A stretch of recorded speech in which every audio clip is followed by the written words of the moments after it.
This is Remote Ruby. Have you any remote idea to the meaning of the word? What's up, Collin? Hello. It's just you and me this week. The other bits of the gang are in LA. Is that right? Where Rails SaaS conference is going on? Yep, that's right. Jealous of being in LA, although I was just there last month. But yeah, I'd go back. Yeah, right. It's got good weather there. Yeah, Jason and Andrew were conferencing it up, and I was like, either I was going to record a solo episode just because there's no rules. You're lawless when you're doing a solo podcast episode. And Andrew threatened one in the past on Twitter, and we all know how unhinged that could have become. So that's why you're here, to keep me from going unhinged. Well, although it would have been better if you would have beat him to that. You know, you would have been the first one to do the solo. That probably would have really got under his skin. Yeah, it definitely would have triggered him. He just starts recording episodes and putting them in our feed without us. That's right. It'd be great. What have you been working on? Today, I kind of took a detour from what I've been doing most of the week, which was recording screencasts, which I'll come back to that. But today I was working on that issue that we have on Pay that we wanted to add for the sending out the trial ending subscription emails. I started picking that up again, and it's like never as easy as you think it would be, right? It's just like, oh yeah, we're at this event, send out an email, but that's not really the case because we have the option for those things to be configurable, right? So then like I have to make sure to go in and add that as an option so that users of Pay can go in and configure and say, hey, I don't want to send any emails there, and so forth and so forth. So it's always just a lot of steps. And then, just kind of going through like, okay, what do I want to test? Okay, I should probably test to make sure that the webhook event, like that handles properly and like enqueues some email. And then I also need to like test my mailers. But then we also need to send out different emails if it's like, hey, your trial is going to end in the next 3 days, which is, I believe, when the event gets fired, once it's 3 days out from ending. But then if you like end it immediately, we want to send a different one of like, hey, your trial has ended. It's just a lot of pieces to keep. Are those two different webhooks, or is it the same webhook with different details? Same webhook. Yeah, same webhook. Gotcha. Well, that makes it trickier because it's the same webhook, and you then have to decide like the webhook sends either the same email with different content, or do you write two different mailers and just route it accordingly instead? What did you end up doing for that? My current thought is to, when we're in the webhook, like the call method for the webhook, I'll just go ahead and create the mailer with all the details, right? And then I can check and like, is the end of that, the trial ending, is that before the current time? Is it after the current time? And then from there, I can say, okay, now let's call the trial will end mailer. Let's go to that action. Otherwise, let's just do the trial ended mailer. So I'm routing the two different mailers that way. I think that'll be better in the long run, but always open for suggestions. Yeah, that makes sense to me. Like I would do it that way, at least off the top of my head. That's the approach I would take, because you would then have two mailers that you could test independently, and you could like preview them separately. You don't have to like set a bunch of different state to test those out. Like it is two separate things. You make two different calls, and then they're kind of hard coded to what they do, which is nice. So that's probably what I would do too, for that same reason. The other question that it came to mind there was, so I assume that when they send you the trial will end in 3 days or whatever, plus I know some of those things can be configurable. So it could be like your trial ends in 7 days or whatever.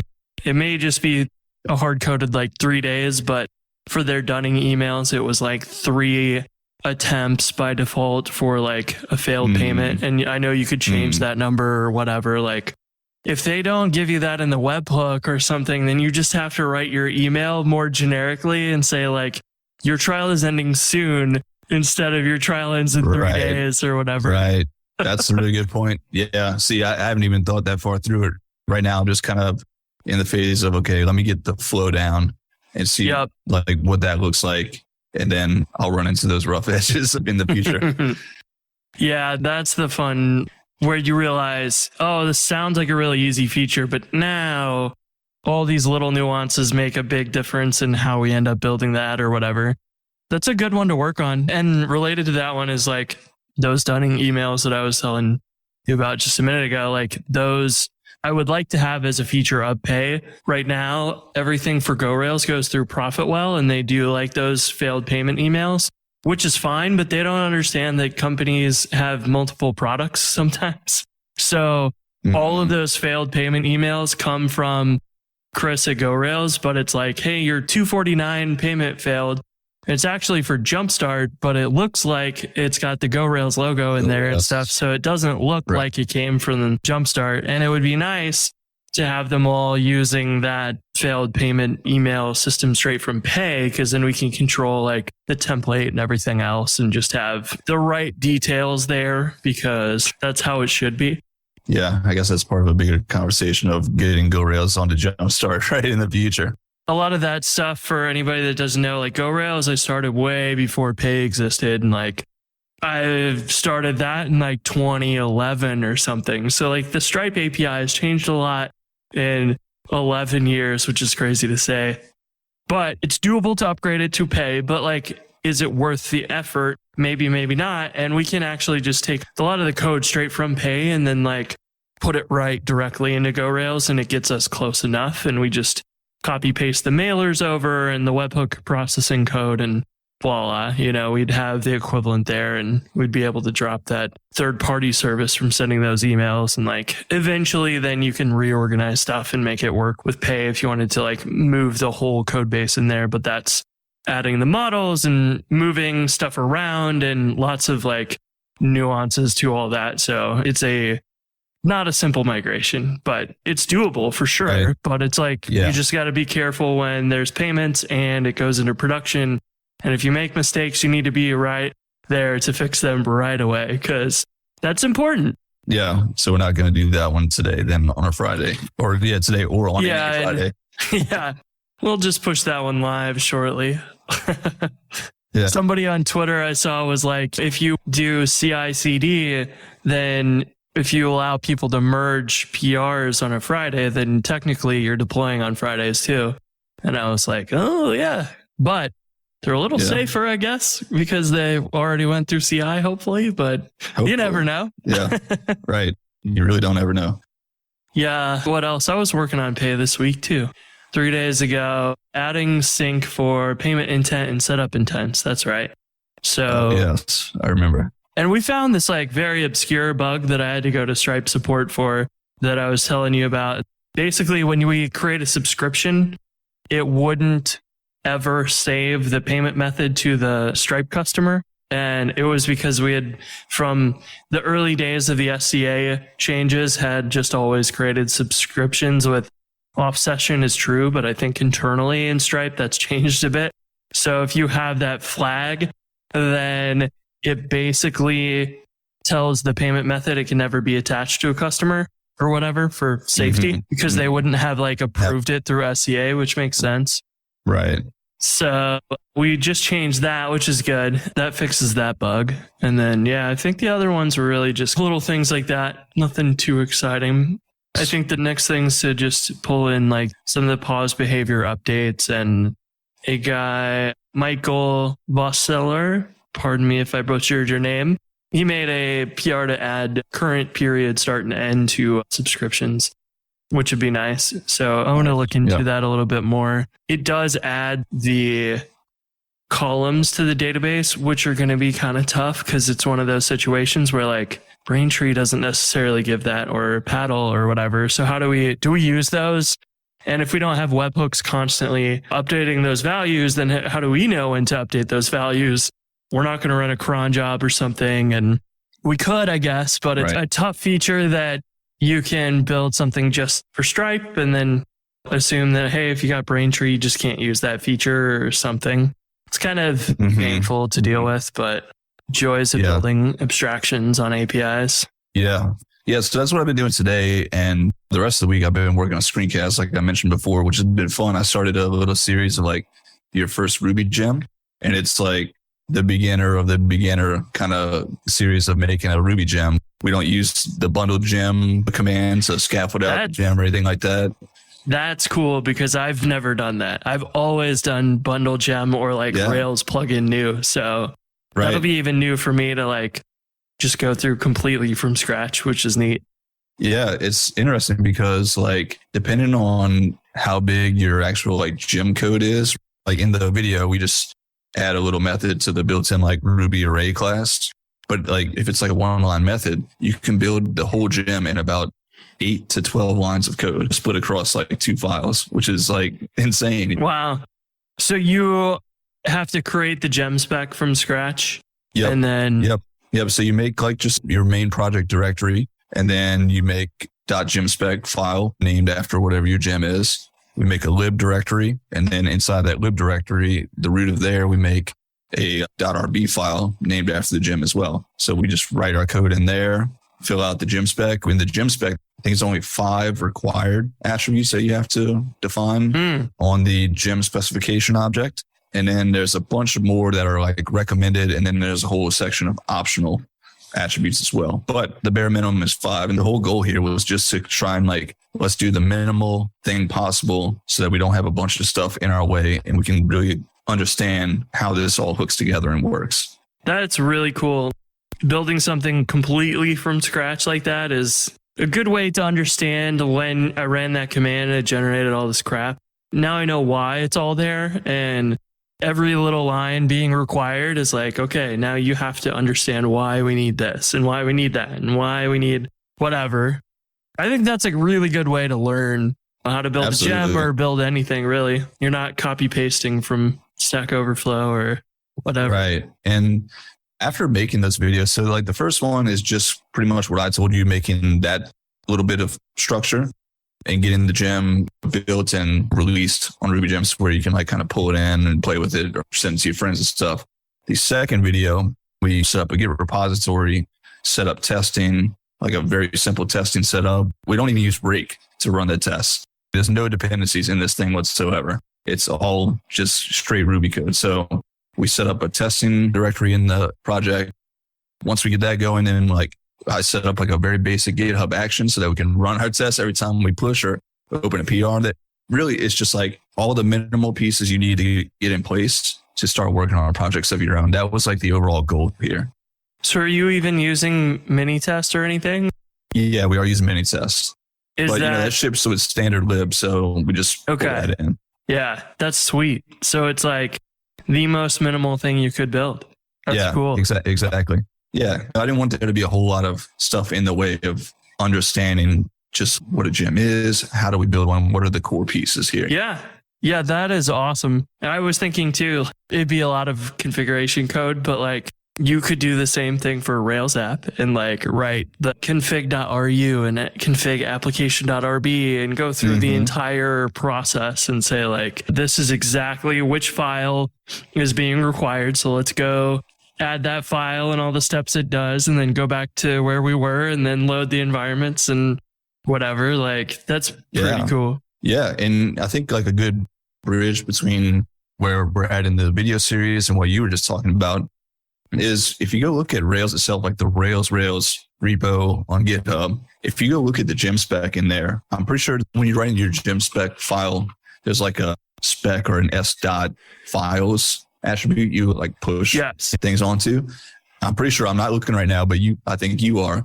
Correct me if I'm wrong. I think it's only the README and the license that it requires, right, in the files. Right? Correct. So like Rails it is. It's not even doing anything. Yeah, the Rails gem is completely empty. Yeah, it's amazing. There are no executables, I don't think, or anything defined here. It just is I think dependencies for everything. I think it all starts kind of at Railties. But so what I was getting at is like from there, a good middle ground. I did this late the other night, like I was telling you about. Like you can just go make a main project, and then inside of there at the like root level, you can make a few other directories, just like Rails does. So like what I mean by your first top level directory in the Rails world is Rails. The one I made on my own was called Hand Rails. And then inside of there, I just made 2 directories, and each of those directories were like my own fake active support and active record gems. And like literally you can just build those gems inside those folders. So they're independent, much like active support and active record are. And then your main gem just uses those. You just add them as dependencies. So like when you go to, in my case, go like gem install handrails, it just pulls those in and that's it. So like that's at a very micro level, that's Rails. It's just compounded from there with just a whole bunch of other gems inside of it.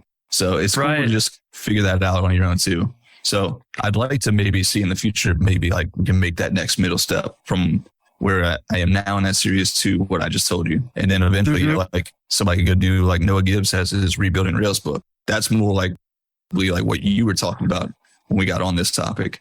Yeah, he does do a lot of that kind of thing. What's really fun is like once you start to realize like this in my gem spec means it's going to require this file, then you can like literally step through every single thing that happens until you get into things like this stuff magically gets loaded because of site work and auto loading and whatever like magic that happens or whatever. But like for the basics, it's like if you go into the Railties folder in the Rails repo and you click on the gem spec, you will see the files and it loads changelog, readme, MIT license, and then it loads everything in the executable directory and then everything in the lib directory. And the require path is set to lib. So it's going to basically look at and say require lib/rails at .rb, and that's where it's going to start. And then you have like the bin directory and executables.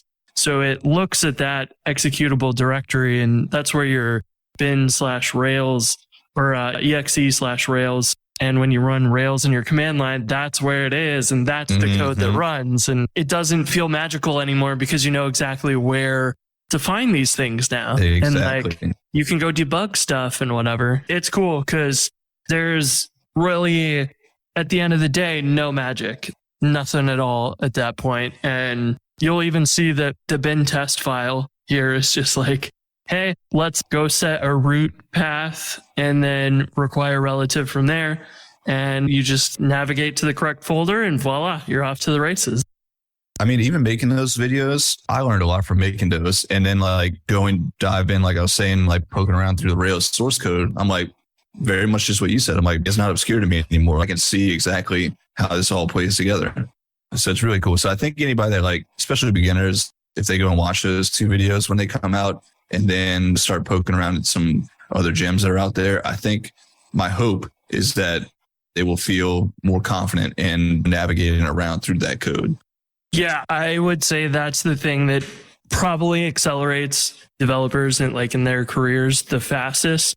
And like, thank goodness we're in Ruby, right? Because all of the source code is available like on our system. It's not compiled and well, some of it will be in library and in C code somewhere. And like, that's going to be harder to debug. But there are the majority of things where you can just say, hey, there was an error. Let's go dig up the Sidekick internals and see why it broke there. And it's like probably our fault.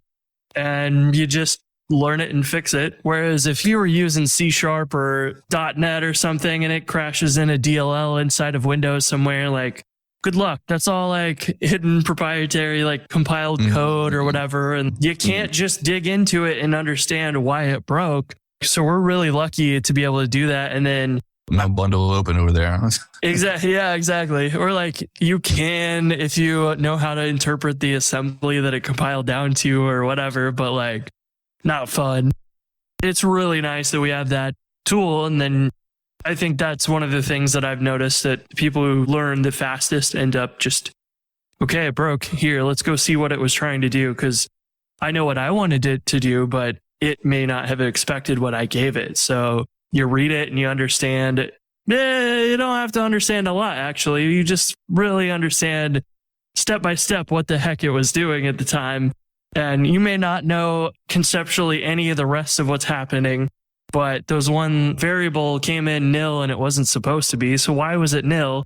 And we worked backwards and we're like, oh, I made a typo in my argument or something. And you know, voila, you fixed it. I think I've said this many places, but that's been one of the biggest takeaways I've had since joining up with you at GoRails here, is diving into the source and reading that more, and like typically going there versus documentation. Yeah, we don't read a lot of docs when we're debugging stuff, do we? No, we don't. Most of the time in the actual source code, they have documentation in there, and sometimes it's better than the documentation that's like out there. You know what I mean? It's mostly RDoc kind of style stuff, and it's code comments written in line, but there's a lot of helpful stuff within the source code comment wise, not just the source code itself. I just want to take a minute to thank our sponsor, Honey Badger. They are not only my favorite error and uptime monitoring service, but they've also added several awesome new features. One of those being the public status pages.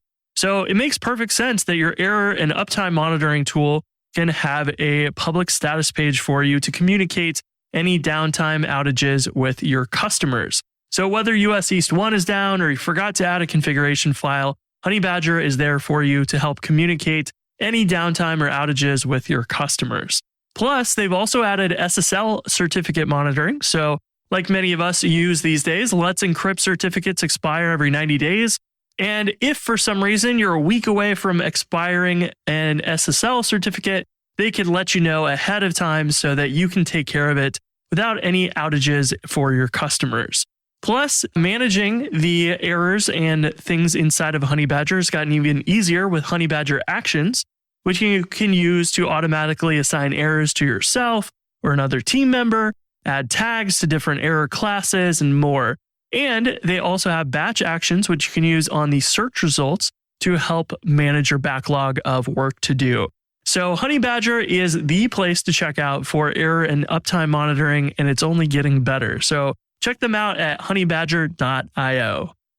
Yeah, that reminds me of the episode's not out right now as of recording, but it will be soon. The OmniAuth internals that I was poking around with for... I don't even remember why we were doing that. Oh, it was someone changed their GitHub username after doing GitHub OAuth. That's right. Yeah. And everything blows up because the API requests need the username. So GitHub has user IDs, which are your typical integer that increments, but you never see them. So through the API, you're using the user's username. And on the Rails hackathon, as an example, you connect your GitHub account and we go and invite you as a user to your repository. Well, if your username changed since you logged in to the Rails hackathon site and we make that API request with the old username, just 404s, and you're like, what in the heck is happening? So what we went down the rabbit hole of, and it turned out amazing, we got a good solution on it, but basically when you go through OmniAuth, that's always user triggered. So they had to click on the button start OmniAuth on their system because they're logged in on GitHub, and then it will give us this auth hash back. And my inclination was we want ideally to use that same process, because if OmniAuth can access the API and the access token and collect all of that and set up this big hash with all this special formatting, I want to basically update that anytime. And we could use the API directly and try and pull those things and then build our own thing to recreate what OmniAuth is doing. But when we were talking about it, it was theoretically, OmniAuth is doing this inside of the OmniAuth GitHub gem. So is it possible that we could just use the internals of the OmniAuth gem there to recreate that and just manually go through the process, skip the OAuth thing, use the access token we currently have, and we just use the very last half of the OAuth process. And we figured it out. We got a way to create the strategy and set it up with the client secret and ID. And normally those are actually rack applications. If people didn't know that, that's why actually when you read the instructions for OmniAuth, it says if you're using this with rack, you say use OmniAuth GitHub, OmniAuth strategies GitHub, and you give it the parameters, and it's we'll put it in your rack middleware, voila. But then if you read the Rails instructions, it's Rails middlewares add, and it adds it as a rack middleware through Rails in that case.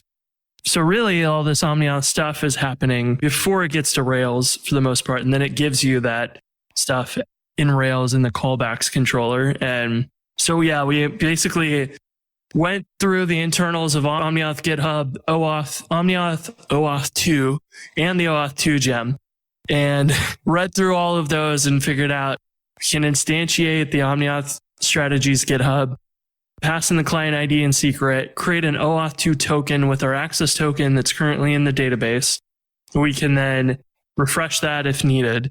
And then we can pass that into the strategy and then call the auth hash code, which knows how to use the OAuth 2 gem to use that token to make requests to the API to then recreate the auth hash. And then we just can update it on our own time, anytime we want, and save all of those results. Because if the user changed their username, they might change their name, they might change their avatar, they might change a bunch of other attributes. If you're using any of the metadata URLs that GitHub gives you or other OmniAuth processes would give you, like there's other metadata that you would probably want to have updated as well. So we didn't want to just update the username because probably a lot of the other things we also needed to update too. So this gave us like a 3-line little code thing, which is like instantiate GitHub OmniAuth strategy, assign the access token, and then update the current auth hash with the new one. It was amazing. Like, because I think we did like kind of look at the docs a little bit and then some other things, but then there was just like that moment where the light bulb went off. It's like, we have this nail we want to hammer, right? Like we have a hammer already. It's in the OmniAuth toolbox. It's there. Yeah. OmniAuth is using the tool. Like, let's just go get it out the toolbox and then hit the nail with it. You know, like that was what was really interesting too, because you know a lot of people will put private and protected and try to make things inaccessible if they're meant to be internal. But like OmniAuth didn't do that, thankfully, because that meant that we didn't have to like do send and asking for private methods to be called. We're not like digging into the internals. These are actually the public interface of OmniAuth. So you're allowed to go do all these things. And what's cool is normally that's 100% internal to OmniAuth. And you never even touch any of these things, but it's all available to you. It's fascinating. They got their toolbox and they've got it organized and they use it themselves, but they just don't tell you, here, you can use the same toolbox. Everything that we use is available to you. And that was like one of the best moments of my week because it was like, you know what? That solution is going to be solid because you did something actually that would have been really messy otherwise. And you did it in very few lines of code. And you use the exact same process that OmniAuth does. And of course, if OmniAuth changes the process in version 3 or something, then yeah, we may have to update some things. But chances are we won't. And it will just be this magical solution that just works from now until whenever, which is awesome. So yeah, that was really cool. I was very pleased with that one. So that screencast will be out at some point, and it's definitely worth a watch. There's a lot that kind of happened in there, so I did my best to explain the whole thing, but it's kind of a lot going on, and I didn't want to dig too deep into the internals of everything that I read inside of OmniAuth because that would have been a 4-hour screencast, and I didn't want to subject you to that, but all of the important pieces are all there, and yeah, it was cool.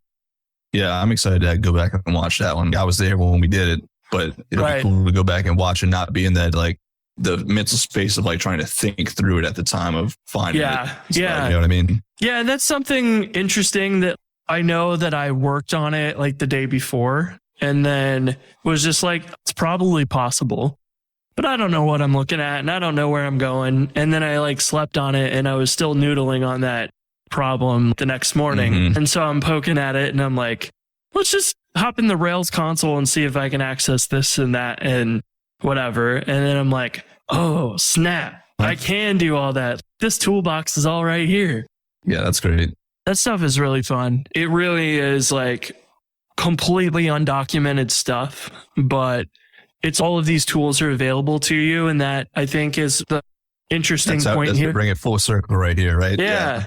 Yeah, like the whole reason that this is important is because if you didn't actually read the source code and you were just looking at the docs, this would appear completely impossible. And you would have to reinvent the wheel and you'd be forced to do that. And that sucks. That was the path I started down originally. And I was like, I don't want to do this. Why do I have to recreate OmniAuth? This sucks. Right. And that's what got me going down that path. And I was like, wait a minute, why do I have to recreate OmniAuth? And You don't. Yeah. Question first, kids. Yeah, and I just think that lesson is like super important. Just don't worry about the docs so much. The actual code that's there and available to you is going to help you solve the problems better. And a lot of times you realize like sometimes the docs don't even match up to the possibilities that the code actually allows for. And there's like a lot of extra hidden things that they didn't document because they don't really want to. Maybe it's too complicated or whatever the case is. It's like they just don't want to deal with writing docs for that or something. And like they maybe didn't want to for this or whatever, but you could totally do it. Sure. But yeah, maybe that was their line of thought, right? Let's not write docs for it because anybody who really needs to use this probably will jump into the source code and find it. Yeah. And like they talk about all these components and things in their wiki or whatever, but they're like always kind of in context of person just went through the process, click the buttons, and then here is what you can access now. But it's never like, did you know you could recreate this later on at any time? They never talk about that because what, 1% of people might need that or whatever. And so it doesn't make sense or whatever, or never even registers maybe for some of those thoughts when you're writing docs, but it was pretty cool. And it's probably something that you could look in their test suite and actually see them doing exactly this to create. Oh yeah, you're probably right. Yeah. Yeah, you're probably right about that. That's another funny part, that if you actually look at the tests for a lot of things, you will be surprised that you can go like do a lot of interesting things like that because they have to build those same flexible tooling things. For example, like all of the Stripe Ruby objects are available to create from a hash. So kind of like an open struct, you can say Stripe customer construct from and give it a hash of any keys. Right. Yep. And we use that and we just say like, hey, we'll dump a customer JSON to a file. Then we can parse the JSON and then give that to construct from, and voila, we have a Stripe customer fixture that we can put in a file, we can put in YAML, we can do whatever the hell we want with it. And just as long as we can get it into a Ruby hash, we can go make a real Stripe customer, even though if it's not technically a real one on their API, it's real to us in our like Ruby code and our tests. So that's the mechanism we use to like test webhooks. Just pulling this full circle again, going all the way back to I was about to say, which I was actually dealing with earlier. I had to go make like a Stripe fixture JSON object to use in the testing webhooks there. So yeah, we're just coming full circle all day today.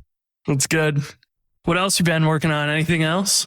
That's been the biggest things this week. Again, and last week too, knocking out some screencasts. That's been the big focus lately as we prepare for baby Jackson's arrival here. Yeah, baby GoRails. Yeah, for anybody that doesn't know, we're expecting about 3 weeks from now, maybe a little under 3 weeks. We're under 3 weeks now, yeah. Yep, I think so. So yeah, it's going to be a fun time. So you might hear screaming babies on the podcast or screencast or something, but he's already got his little baby GoRails outfit. And yeah, it does. He's got that one. He's got another little ditty too. yeah. There's another one with that Jason got us made for him that has DHH on it. So it is so good. And then Brooke just got him the Meat Church baby Q, like barbecue ones. Oh yeah, nice. Yeah, I've seen the other one I got, similar to what Jason did, except it's the GoRails and Sons. Brooke got me that all these briskets are my son's t-shirt that we saw at that place in Texas. I think Goldie's stuff. Barbecue. Yep. So yeah, lots to get done before then. So I will be very sleepless, I think. But between getting screencast done and just kind of sorting out any last bugs and stuff in Hatchbox, a lot is going on. Hatchbox has gotten a lot of good things happening, like little tiny things that are like you don't expect, but like you write the code for it and then you may not fully test it. We have processes, and if you add a process, we create a process on your server, and if you delete it, we delete it. But if you like change the name of it, I forgot that the files have the name in the process name on the server, and instead of like the ID that never changes. So if that name changes, then like the process name and the files on the server need to change as well. So you test it and you're like, add sidekick, great, it's running. Delete sidekick, great, it's done. You edit another setting, probably don't change the name of it. And then you realize like, oh, should have caught that one. And so just tiny little bugs here and there and stuff, but that's been good. I think our metered billing setup is working properly.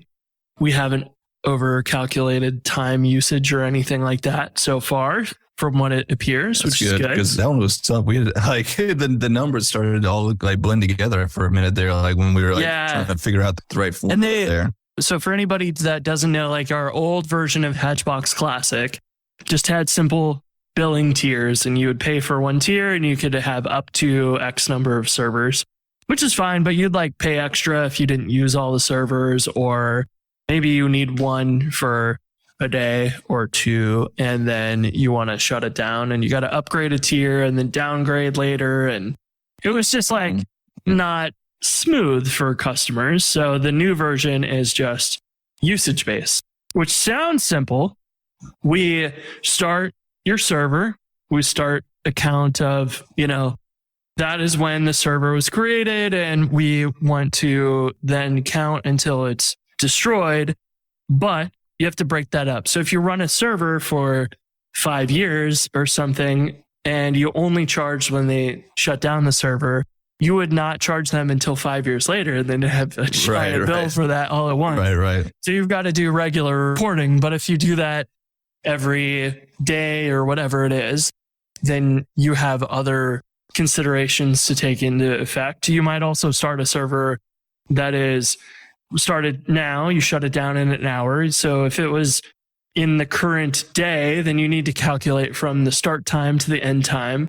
But if it was started yesterday and you deleted it today, then you need to report it at midnight and then go from midnight to whenever they deleted it. And there's a lot of like moving parts in there and stuff. And if you try to do this on hours, it's much easier to do in seconds. But if you try to do it in hours, you get rounding issues. Yeah, so, I was gonna say you get the rounding issues coming into play.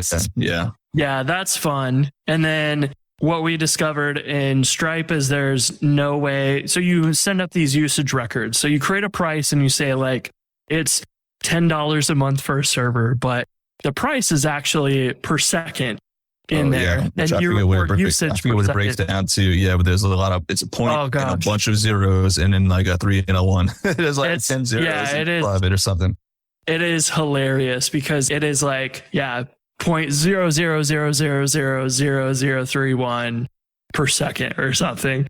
And then when you look at my usage page, it like shows you that number times the number of seconds per month, which is like 2 million some seconds. So it's like very crazy numbers. And then the total is like $5.16 used. And you're like, but there's millions and then there's tiny like fractions of pennies. Yeah, it is a hilarious thing. And it's not, from what I understand, it's just kind of like what you're going to have to do with it. On Stripe, the $10 a month price is kind of fake. That's like estimating that if you use 730 hours, which is like the average hours per month, that's what $10 would be. But like February will be shorter and other months will be longer and whatever. Yep. So it's not exact $10 a month every month or whatever, which is fine. Some companies do different little things where they'll like cap $10 a month or something like that. And it's based on maybe 28 days or something. So they're like, well, if you paid for it for these 28 days, then we'll cap it at $10. And then if it's 31 days free or something. Yeah. And they'll just kind of like adjust to whatever's needed. But we wanted to keep track of these, like all of these usage records. So every time we report, we can actually go through that and keep track and make sure that we didn't make any mistakes there. And I think the first time we did it, we made a mistake. And then the Stripe API doesn't allow you to delete those records once you've reported them. And you can't. That's right. I forgot about that. You can't like pull a specific record. You can only get summaries. So if you want to fix anything, you actually have to like make another API request as if you're adding another record, but you say that I want to set that time. And we weren't setting the time in the response or whatever. So we need to like change that and record this timestamp in order to go and correct it in the future, if we like went over or under, we can come back and actually make the same API request, which was kind of, it's a tougher implementation than you would think. It's, very much. Because it's kind of like seconds or hourly based. It's tougher than, say, your ConvertKit and you sent 100,000 emails this month and we charge you X per 10,000 emails sent or whatever. Those are much easier metered billing things. But, you know, it is really common around servers that everything is like second based these days or whatever. So I thought that was going to be easier, and it definitely turned out to be more challenging than you would expect. But we now know, and we can like add this into Pay and Jumpstart Pro and stuff as well, in case anybody else wants to use that kind of thing. Which would be cool. I think it all boils down to dealing with time is hard. And no matter what you're doing with time zones, metered billing time. Yeah, everything with time is really hard. Can you imagine how much like developer efficiency we would have if time was just consistent through every time zone? If we had one time zone and we had like maybe all the months were the exact same number of days or seconds or whatever. If we didn't have leap years and if it was all easy, if all those calculations are easy, then like there's probably so much wasted developer effort trying to make times in your applications work right that it would be wild how much more we could have built. Totally. And I think I probably tend to get it wrong too. Like I think one thing, like I run into this all the time. I got to think like, okay, wait, am I trying to do, I want to know if like the timestamp on this record is in the future from now. And then I always am like, does that mean I need to do less than and equal to or greater? Like I always have to think about it. And I usually get it wrong. And I'm like, oh, right, of course. And then I think I got it. And then next time I go to do it, I forget it all again. Yeah. I just did that and you pointed that out in the PR yesterday for one feature we're adding to Jumpstart is if you like update your terms of service or privacy policy and you need to enforce that users like agree to the updated version, we have like a before action that'll stop and say, hey, terms of service has changed. Please accept this before continuing. The logic for that was like, hey, the terms of service have changed on this date. And it was like backwards. And then that's, I think, where I put the not, because it was like greater than or equal to, and it was supposed to be opposite. And then I was like, oh, I'll flip it and put a not here and then test that works. And then somewhere in there, I had 2 checks for the time and they were the opposite checks. And it put me into an infinite loop because one of them was like, hey, you haven't agreed to this yet. And then the next one was like, hey, you already agreed to this. We'll redirect back to the homepage, which would then say, hey, you haven't agreed to that yet. And it goes back and forth between them infinitely. And I was like, oh my God. So yes, I have the exact same. Yeah. Pretty much have to stop for 10 seconds or whatever and be like, okay, here's this date. Here's this date.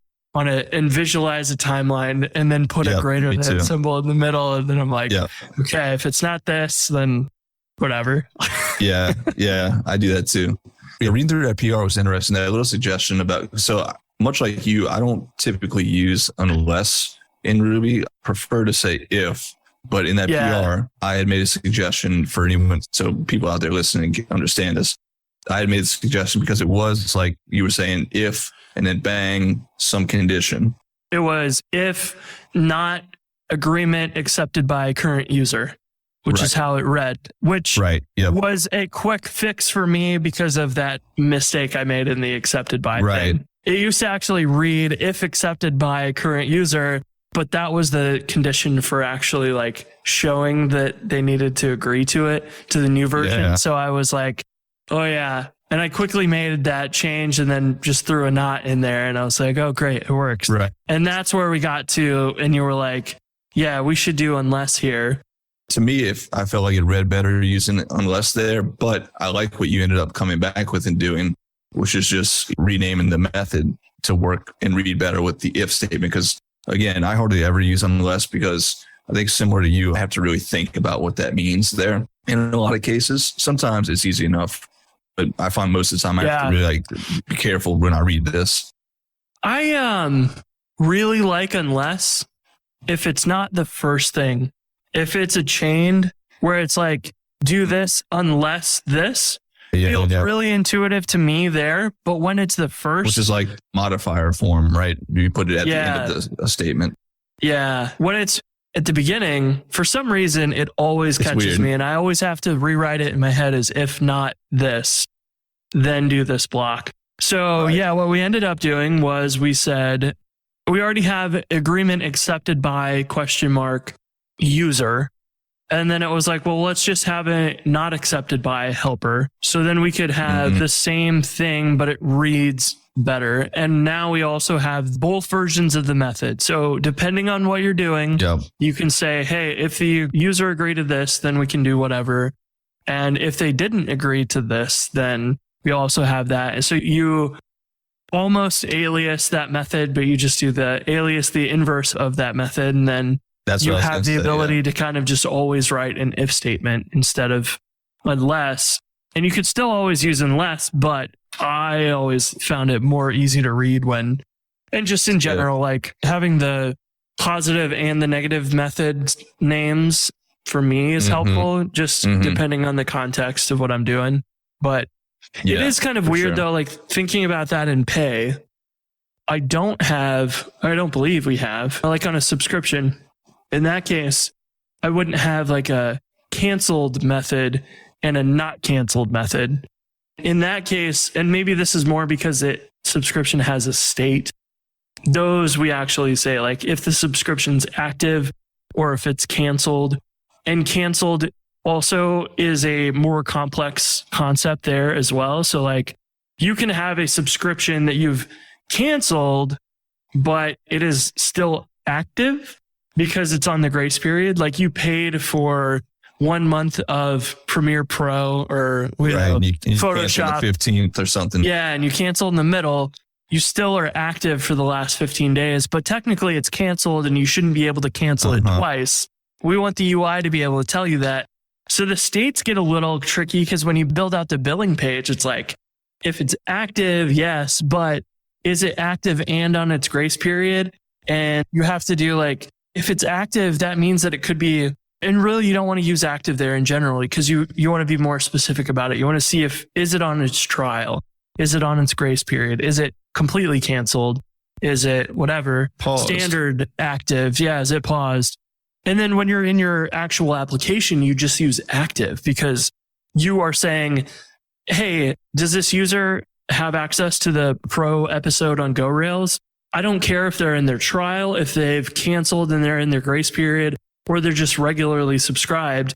None of that matters. We just ask if it's active or not. And we say yes. And it's a way to like keep an abstraction around all these nuances about the weird states a subscription could be in. In this context, it only matters that they are in any of them. Whereas on the billing page, you really want to say, if you're on a trial, then your trial ends on this date, or if your trial's expired and yada, yada. So it's one that you wouldn't expect to be as complicated as it is, but that just reminded me of that or whatever. Like a lot of times I'll have that negative version of a method, but in that case, it's like, I don't know what value you'd get out of not canceled. Probably not much. Yeah. It's really fascinating. Like for me, because before this, my last job, it was just a single Rails app I worked on. So it's really such a shift working with you and the things that we work on, because we are not just building our own thing for our own customers. I mean, I guess in a way we are, but not really. Like we have to build things for everybody. But they're very abstract. Yeah. Yeah, it's a big shift, but it's been a fun shift. But yeah, like these are the kind of things that we are like talking about all the time. It's just so much different from my last experience and my last job in a great way. Yeah, I am in the same boat of like when I worked for just product companies, like SaaS companies and stuff. That's what you did. You built the features for your customers, but we have a meta job at GoRails where it's like, thinking about how to make life easier for developers and not actually just building the specific features. So it's a whole different ballgame, which is nice. I really enjoy that. It's a way to do open source and get paid for it. And also like just kind of R&D style work that if you work for a SaaS company and they're like, hey, we need this feature by yesterday, is more the case, right? Yeah, right. And, totally. And it's like a button you got to add to some page for one user because they've got some enterprise contract or whatever. And you got to go do this one-off thing for whatever little thing. And those are fine, but they're not necessarily as creative, which we get to be a little bit more, I think.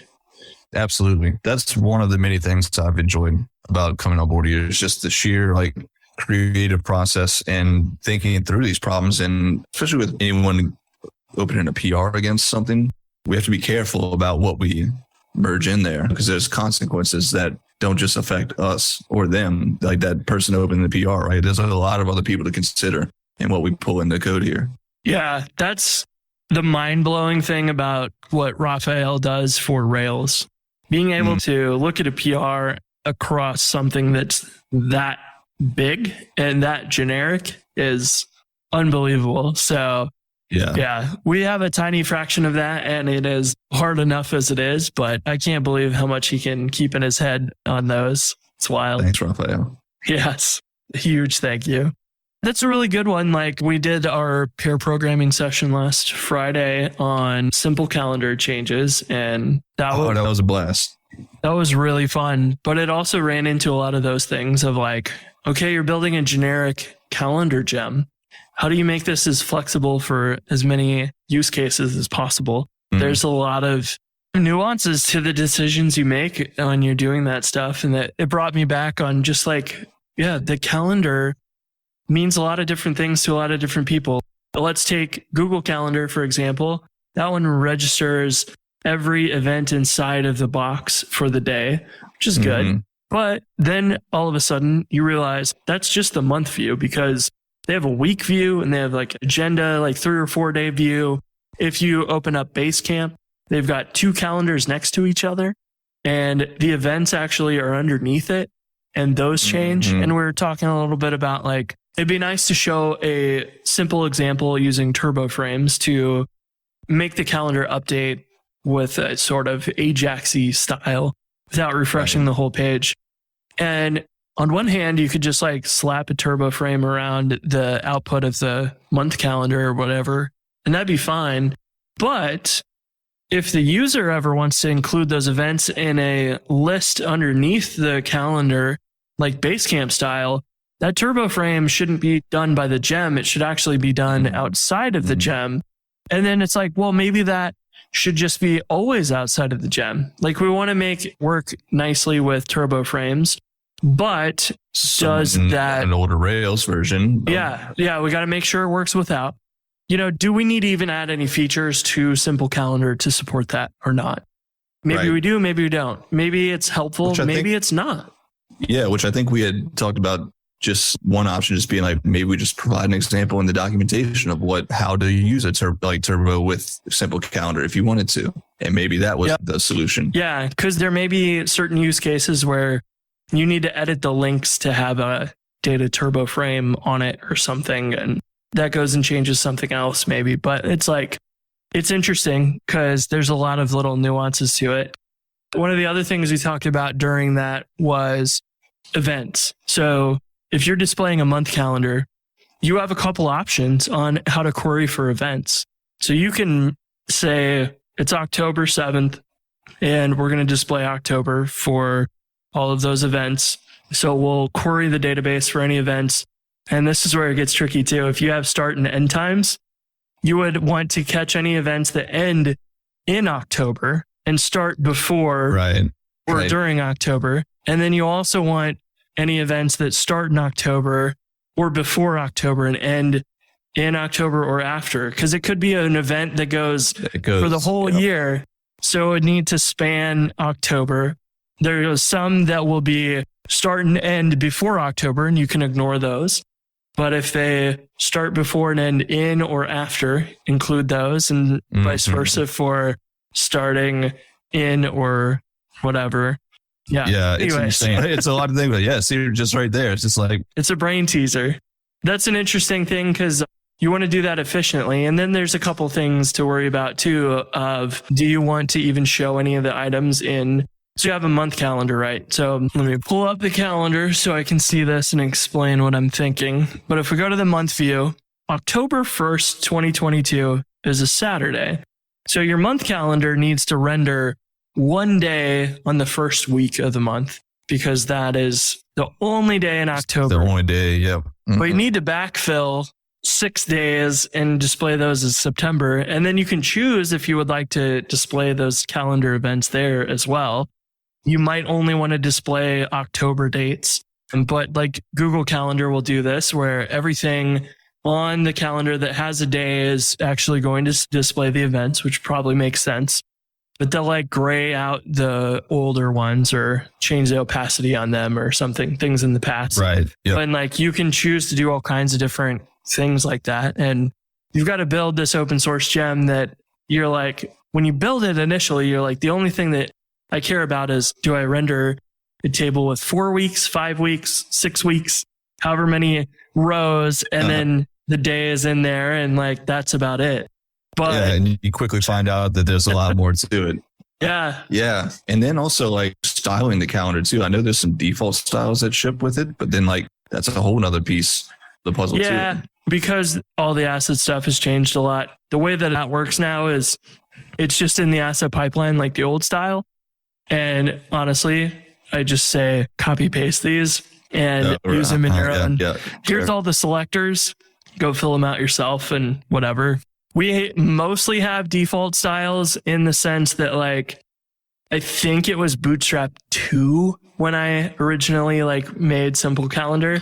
Wow. And it was like the calendar just slap a table and a table zebra or whatever, the sort of alternating colors and whatever for rows. And you could do like very basic styling that the table layout for it would be good enough. And you might set a minimum height or whatever for the days themselves so they weren't too squished. But yeah, I think that's what I ended up doing when I played with it recently. Yeah. And it's just one of those things where it's like, we can't dictate this because we don't know if you're using Bootstrap or Tailwind or whatever. And we could do inline styles or whatever, but you're going to customize it, guaranteed. So why put too much effort into it? We just really want to make it easy for you to like, here's all the options for selecting dates in the past, dates in the future, the current day, previous month, next month. Those selectors make it easy for you to choose what is opacity lower or whatever. And right. Yeah. The main goal is more so giving you a functional calendar with ease than worrying about styling. Yeah, I get it. Makes sense. Yeah, and giving you the tools to go style it pretty easily yourself. Yeah. But I think there might still be an open issue that's if you click on a month calendar, you click next month or previous month, you have a date in the URL. And if you don't, it just uses date.today, of course. But if you do have one in the URL, we'll use that month to display whatever month you selected. And then that one's simple. So if you want to have the next and previous links, you just say, what's the end of the month plus 1 day? And that's the beginning of the next month and vice versa for previous. Well, I think one of the issues that was opened was like, hey, if I have a 3 or 4 day calendar, if you do that same calculation, that doesn't make sense because you end up shifting the calendar only by a single day. When you actually want to jump it 3 days or 4 days. Whatever you're rendering out there, yeah. That one's trickier because you would be somewhere in that day range and then you would want to, you couldn't go to the end and just do that. Well, you could actually. That's probably what you would need to do is go to the end and add X number of days. It's also kind of tricky though too. If like it's like the last, like say you're showing the last 4 days of the month or something where it bridges the gap between a few days in the current month and a few days in the next month. Yeah, and that one we actually don't do multiple rows. We always just do one row. Okay. Yeah.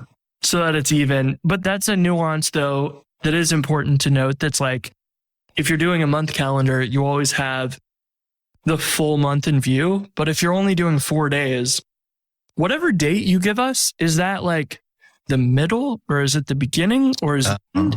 And it's probably the beginning because then we can show you the most days in the future. But you could probably pass in a previous day that would be the beginning that would show that And you would never have like a full page almost like in a book where you're like, here's a conclusive turn of the view, where this one's kind of almost a sliding view that you can always fine tune as much as you would want. Whatever that initial day, it kind of dictates the pages, but that initial day yesterday would show 4 days.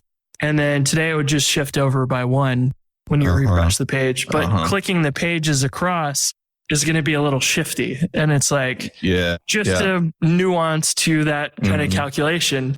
But when you look at it on the surface, it seems like a super simple problem. And then you look at it and start building it and you're like, oh gosh, there's more nuance here than I realized. What's the best way to solve those? You take your best guess or what's going to work best for most people and try to do that. But yeah, it's kind of strange. Yeah. It's like our checkerboard thing that we wanted for the hackathon. Oh yeah. Yeah. We were going to make we didn't end up doing much of it, but we were going to try and build a real-time checkers game for the Rails hackathon using Hotwire. I think originally we wanted to do chess, but then it's like, wait a second. Pieces can move all kind of crazy ways, take combinations. No. And then we spent a few minutes like, you look at a checkerboard and you're like, oh, they're all alternating. If you look down or across, it's always red, black, and same down is red, black, red, black. And you were like, okay, cool. So I need 8 columns, 8 rows or whatever. Maybe it's 10. I don't remember. It should be simple enough. We'll just go do that. And we'll use the cycle helper in the Rails views, which can alternate between red and black. And we do that and we realize like every end of the row is an exception because it needs to duplicate that color as the beginning of the next row. So it actually alternates. Yeah. And we're like, instead we ended up with strips of red, strips of black, strips of red, strips of black. Racing stripes or whatever instead of a checkerboard pattern. And even little things like that where you're like, oh, this is going to be really simple. And you're like, dang it, it was close. But every time we finish a row, now we have to have this weird little jump a step, burn an extra cycle or reset one cycle back or something. Yeah. And it's like, we don't need to use that to output anything, but we need to do this weird little nuanced thing at the end. And I think those are good challenges though, because it makes you start to realize like there's a lot more thought that goes into every little thing than you realize. Everything somebody builds has a lot of decisions that were made, lots of trade-offs.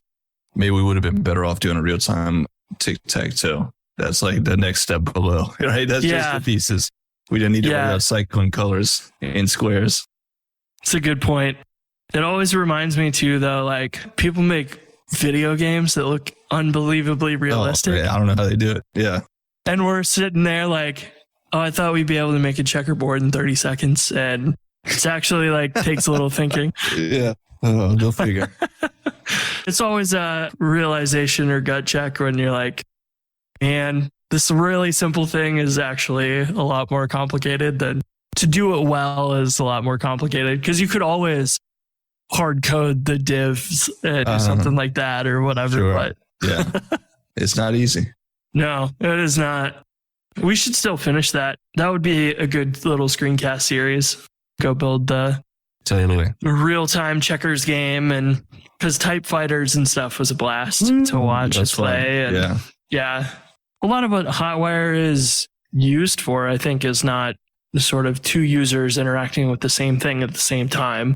It's a lot of like, here, somebody just did this activity and we're going to add it to your list of recent deploys or something. And those are like fine, but they're just doing minor changes. It's not like real-time edits together with somebody else.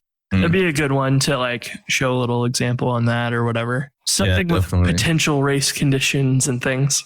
Ooh, yeah. I had a blast with Type Fighter, even though you totally smoked me every time we played. I used to, in grade school, play some Mavis Beacon game where it's like you're in a car and you're typing, and the faster you go, like, or you're racing against your drag racing, they like get smaller in the rear view mirror and stuff. Nice. And then in high school, we had like a keyboarding class or whatever. And so I've been typing for years and years of this class. And I'm like, all this homework I can get done in 5 minutes. Like, why am I here? Yeah, right. I think I had one keyboarding class in maybe like 5th, 6th grade, something like that I did for a semester. And that was pretty much it up until, let's see, I guess maybe let's just say I was like 12 then. So up until about 23 years later, my typing was like this, like finger by finger kind of thing. And then once I started learning like programming, I was like, okay, I got to work on my typing here. So I've gotten a lot better in the last 2.5, 3 years. That's so funny. You probably are a totally different person now. Oh, yeah, for sure. Yeah, I don't remember. I haven't done any like words per minute tests for a long time, but last I remember like a long time ago was like 95 or something like that. And not super fast, but fast enough that it was pretty fast. Good. 95? That's fast. Some people are insane though. That is fast, but some people are just amazing. That's fast to me. At my last job, the product manager was him and I had a thing going for a little while. Like he was trying to bet me that I couldn't beat his words per minute score. So I was like training for a little while there. I think he was around like 80, 85, somewhere like that. I think I consistently hovered around like 42, maybe something like that. But if you got the Vim commands, then you could go faster, right? Oh man, watch out. Yeah. If we were deleting words in Vim, watch out. I can get you. Yeah. Backspace. He's just sitting there slamming backspace and you're like, that's right. 3 keys and you're done. That's it. Yep. 5DD done. Whole paragraph going or something. That is a hilarious thing that like learning Vim just feels like you've went from 80 words per minute to 20 or something. And it just is like, oh yeah, grinds your bones. 80 to 2. Yeah. Yeah.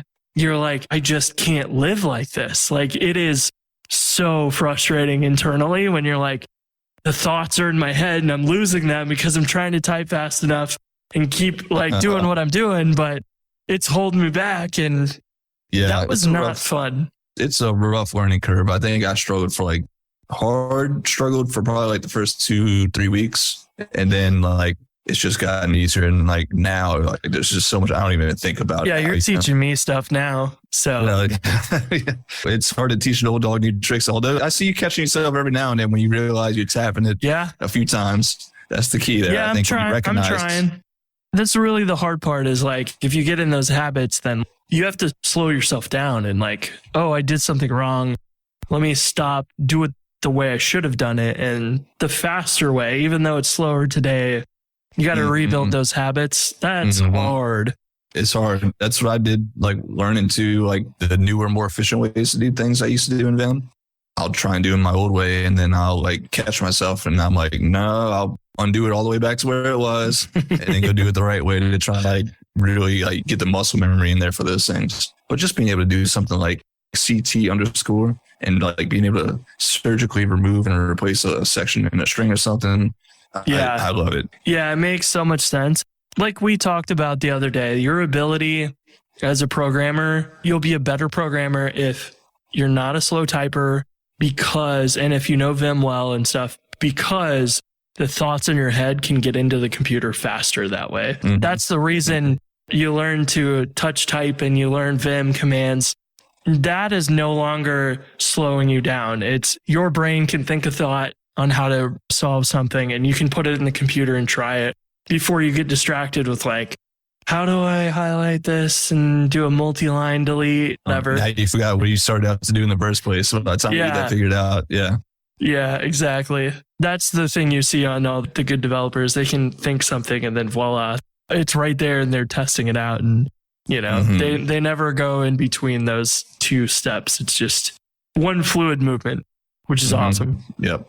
Well, I am going to hop back into some caddy configuration JSON nested hell and see if I can get that figured out. So if you have a single page app, I guess, because sometimes those are deployed as index.html and you have your JavaScript there, you want your web server to take all of the URLs and then route them to index, whatever's in the book index. It's been so long since I learned React in my boot camp, right? And I remember like trying to set up like all that React router stuff and everything.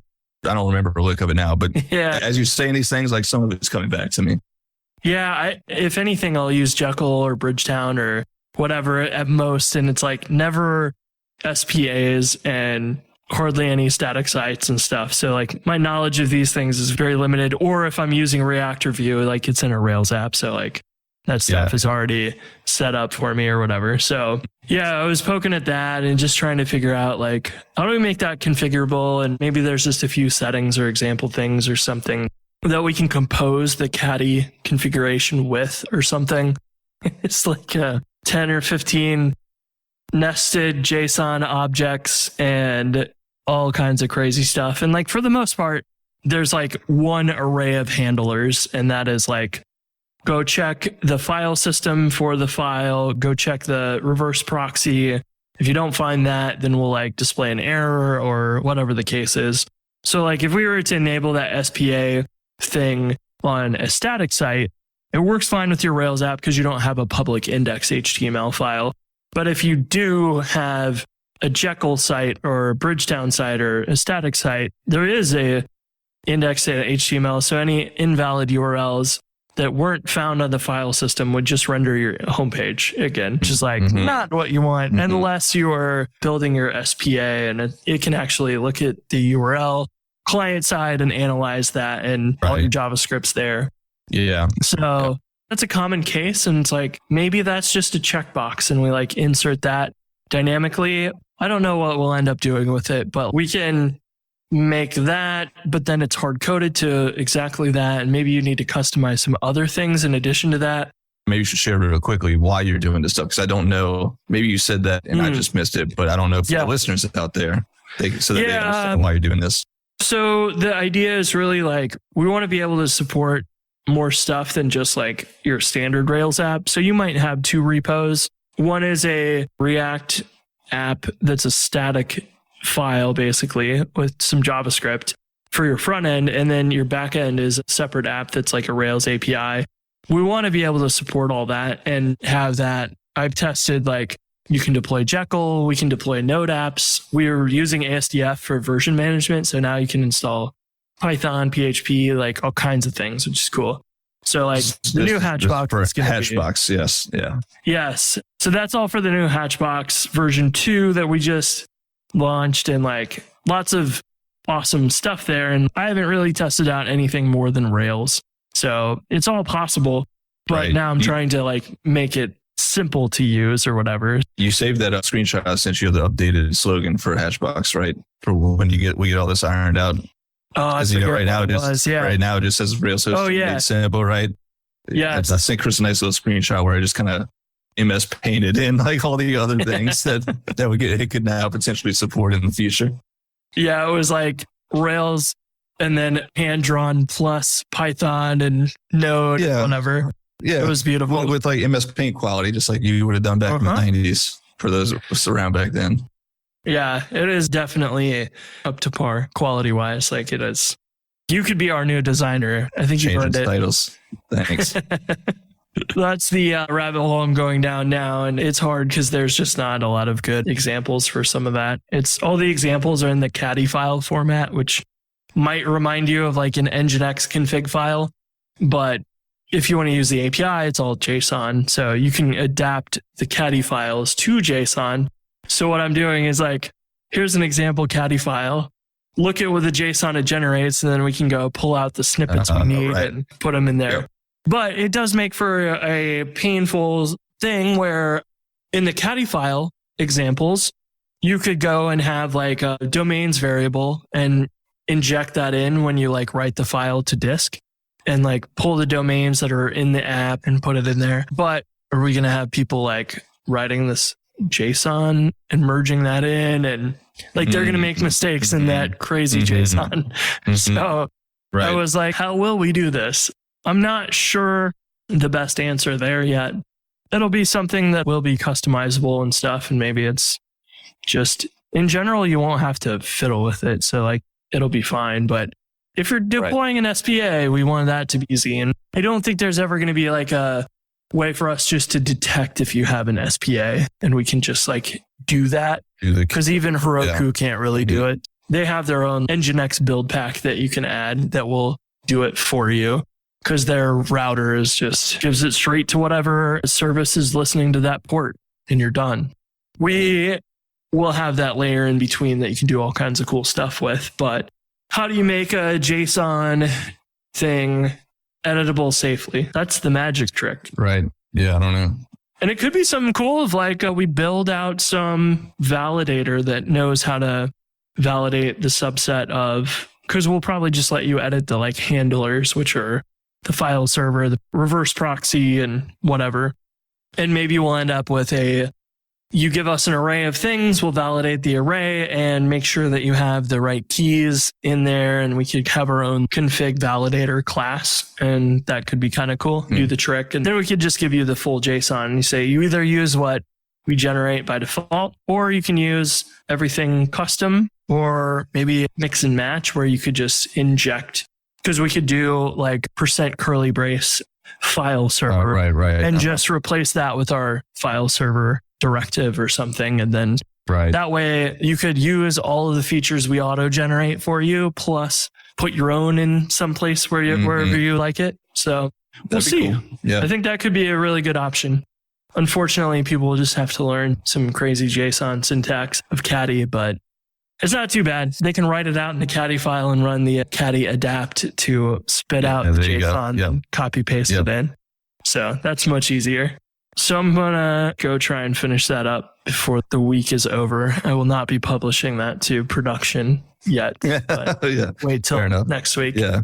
That sounds good. I'm going to go get back to dealing with some webhooks, and then I have to take the kiddo to dance class here later on this afternoon. So do you ever have to dance along with? No, never. Haven't had to do that yet. They're doing a contemporary dance right now. So I think they're just off on their own, doing their own thing. So no daddy-daughter dancing yet, except for at the house. We do at the house. I get roped into it here a lot. There you go. That's good. You'll have to leak one of these dance parties sometime. Yeah, I'll spin my webcam around one day and live stream it. There you go. I love it. Well, that was good catching up like we do on a regular basis, but it was kind of fun to do this. Yeah, no, it was a good time. Thanks for asking me to hop on and fill in. I'm going to go ahead and take Andrew's spot now, so he's out of here. I hate to inform you, Andrew, but you're gone. Yeah, when you come back out. from the conference, that's it. I'm in, you're out. Go update the website, you're in. We'll just put your photo and still use his name. There you go. Yeah, perfect. Let's do that. All right. I guess we will wrap it up there and talk to everybody next week. Yep. Sounds good, man. Thanks again. See you later.